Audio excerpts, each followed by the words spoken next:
Oi, oitavo ano, e aí? Hoje a gente vai iniciar, né, mais um conteúdo.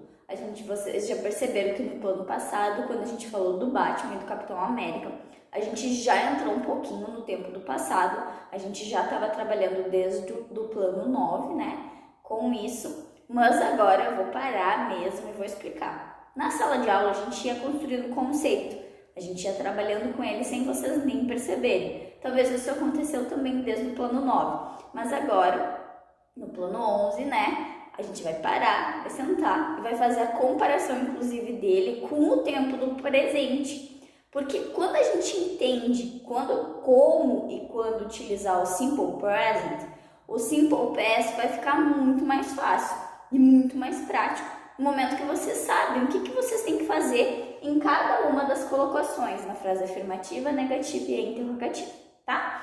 Então eu já escrevi aqui para não ficar um tempão escrevendo. Vou sair um pouquinho da tela para vocês poderem tirar um print, copiar no caderno, ter esse conceito bem certinho. Deixa eu ajeitar aqui, tá pegando uma... Acho que dá para ver certinho. Então é o seguinte, eu separei aqui no presente e no passado. Eu vou retomar o presente com vocês, né? Retomando todas ali as características do tempo verbal. E depois sim que a gente vai passar para o passado, tá? Então, olha só. No presente, a gente viu que a gente separa as pessoas. As pessoas she, he e it, elas são diferentes das demais pessoas. Por quê? Porque essas três pessoas, elas utilizam o does, D-O-E-S, né? Como verbo auxiliar. O que acontece também? Na forma afirmativa, as pessoas da terceira pessoa, she, he, it, elas utilizam o S no final do verbo. Para quê? Para indicar que aquela frase está no presente. Então vai ficar she cooks pasta. Ela cozinha massa, tá? E aí, ela cozinha, verbo no presente. Se eu falar em qualquer outra pessoa, they, que eles ou elas, we, que é nós, you, você, vocês, eu não vou utilizar o S no final do verbo. Aí vai ficar, eles cozinham pasta. Pasta não, né? Eles cozinham massa, tá? O verbo está no presente. Não tem S ali no final, mas tá tudo certo.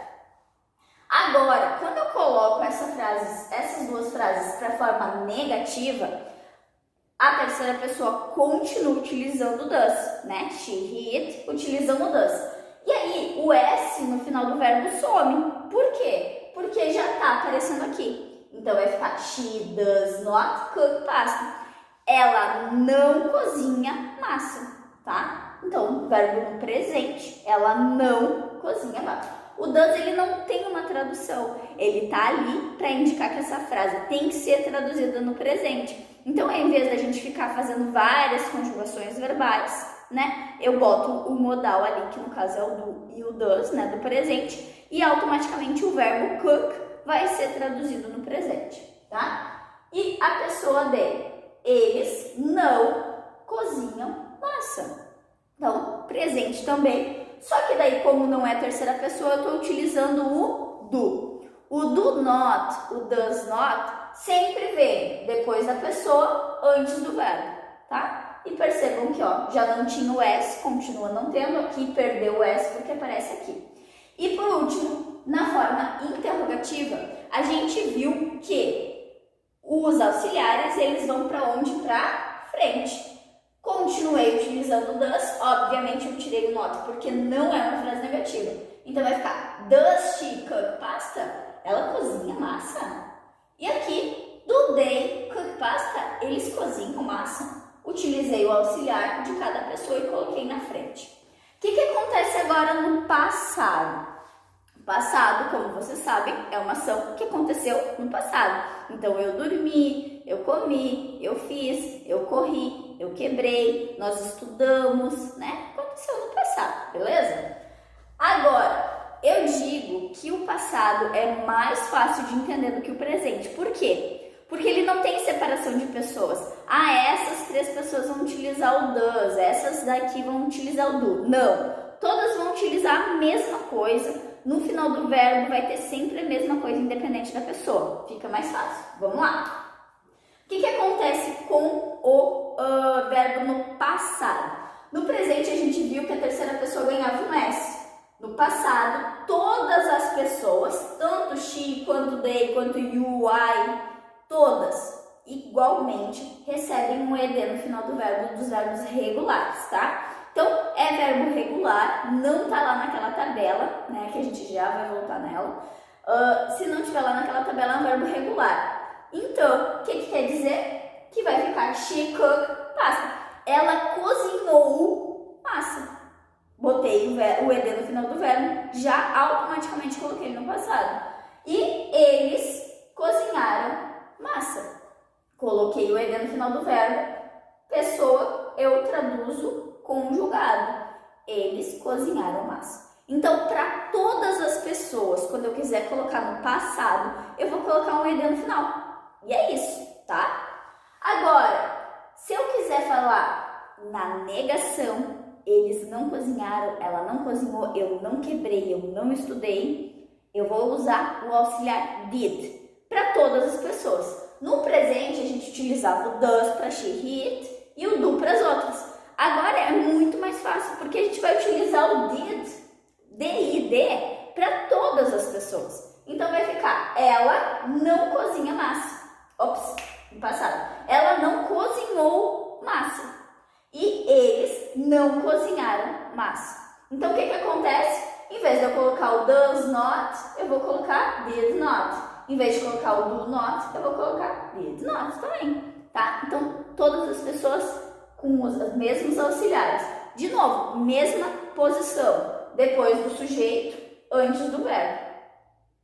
Isso, depois do sujeito, antes do verbo, tá? Mesma posição do que se estivesse no presente. E a negação, também mesma posição. Quando eu quiser fazer uma pergunta, o auxiliar vai para frente, sendo o verbo to be, sendo o modal do presente, o modal do passado, todos no inglês sempre. Quero fazer uma pergunta, o modal vai para frente. Então, olha só. Did she cook pasta? Ela cozinhou massa. Did they cook pasta? Eles cozinharam massa. Ó a diferença. Ela cozinha massa. Ela cozinhou massa.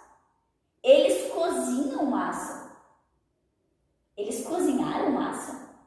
Passado. Então, o did, ó, o do, o does e o s no final do verbo significam presente.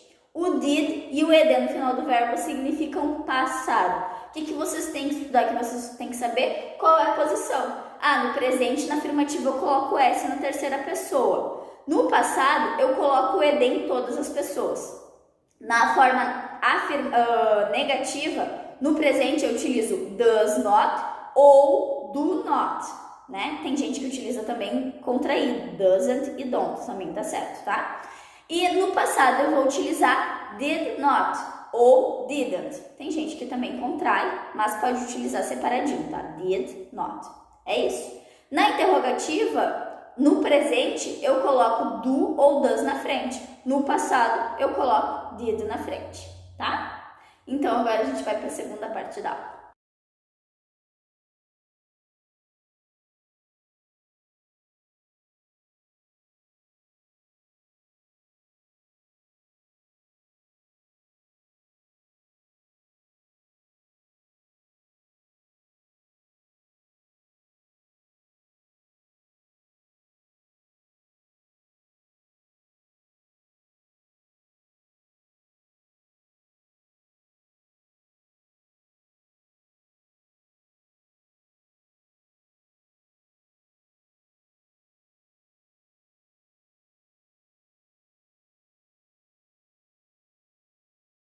Para a gente entender o que a gente faz, né? Não é simplesmente também só jogar o ed lá no final do verbo, não ia ser tão fácil, né? Mas são regrinhas bem básicas, as mesmas regrinhas ali que a gente utilizava para acrescentar o ing, para acrescentar o s, né? São as mesmas regrinhas sempre em inglês.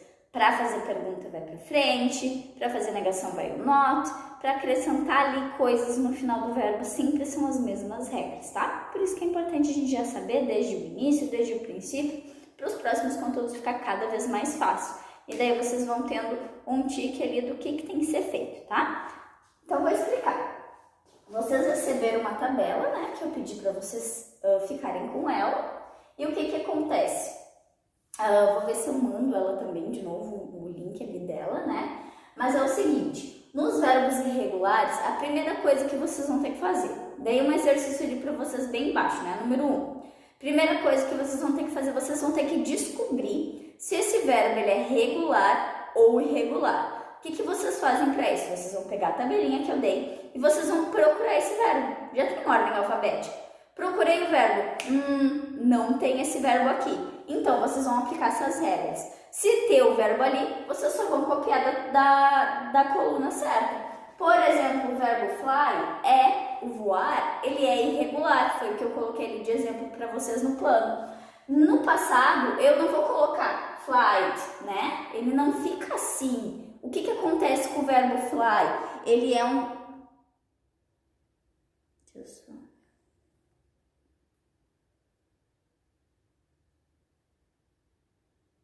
Isso. O que acontece com o verbo fly? Ele é um verbo irregular, ou seja, ele muda totalmente. Eu não posso botar flight, certo? Eu tenho que botar ele no passado. Para botar ele no passado, eu olhei na tabela, achei fly. Copio como ele fica lá na coluna do passado, que é flew, né? Voou. O drink, beber, é a mesma coisa. Eu não posso colocar um ed no final, porque ele é um verbo irregular. Fui lá na tabela, achei o verbo drink. Vou copiar ele na coluna do passado, que é drunk, bebi, certo? Então, a primeira coisa vou olhar a tabela, achei o verbo que tem no exercício. Se eu achei, eu copio daquela coluna. Se eu não achei, aí eu tenho que aplicar essas regras aqui, tá? Para os verbos, então, regulares, tem 1, 2, 3, 4 regras, bem básicas.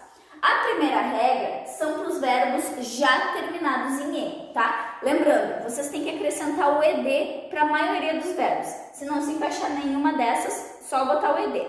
Mas o verbo já terminou em E, eu acrescento outro ED? Não, tá? Para os verbos que já terminam em E, a gente só vai acrescentar a letra D. Então, por exemplo, love já termina em E, eu só acrescento o D. Olha só. Já termina em E. Eu não vou acrescentar outro E, né? Eu vou acrescentar só o D, vai ficar loved.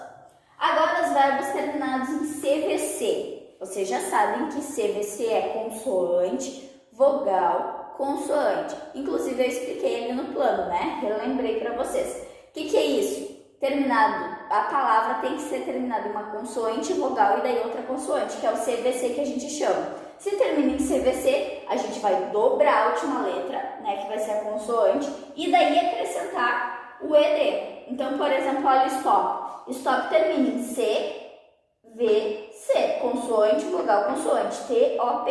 O que acontece? Eu dobro a última letra, que era o P, olha só, dobrei e coloquei o ED, stop, tá?